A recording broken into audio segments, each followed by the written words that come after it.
ఈరోజైతే బటర్ చపాతీ అయితే చేద్దామండి. ఫస్ట్‌గా ఒక ప్లేట్ తీసుకొని అందులో ఒక కప్పు వరకు కూడా గోధుమ పిండి అయితే తీసుకోండి. ఈ పిండిలో ఒక స్పూన్ వరకు సాల్ట్ అయితే వేసుకోండి. సాల్ట్ వేసిన తర్వాత ఒక్కసారి అటు ఇటుగా కలిపేసేయండి. కలిపిన తర్వాత ఒక 2 స్పూన్స్ వరకు ఆయిల్ కూడా వేసేసేయండి.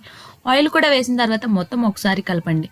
ఇక్కడ వాటర్ అనేది సరిపడినంతగా వేసుకోండి. మనకి చపాతీ ముద్ద ఎలా ఉంటుందో అందరికీ తెలుసండి. ఆ చపాతీ ముద్దలాగా కలిపేసేయండి.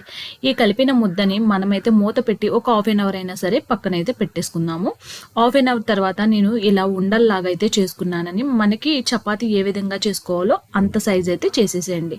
చపాతీలు కూడా నేనైతే రెడీ చేసేసానండి. మొత్తం అన్ని కూడా పామేశాను. పామిన తర్వాత బటర్ అండి, ఇది మనకి డిమార్ట్లో దొరుకుతుంది. ఇలా బటర్ పైన వేసుకొని బోత్ సైడ్స్ కూడా చక్కగా లో ఫ్లేమ్లో కాల్చేస్తే మనకైతే చపాతీ అయితే రెడీ అయిపోతుందండి. బటర్ చపాతీ ఇంత సింపుల్గా చూసారు కదా. ఇలాంటి సింపుల్ ఐటమ్స్ కోసం మా ఛానల్ని సబ్స్క్రైబ్ చేయండి, లైక్ చేయండి, షేర్ చేయండి.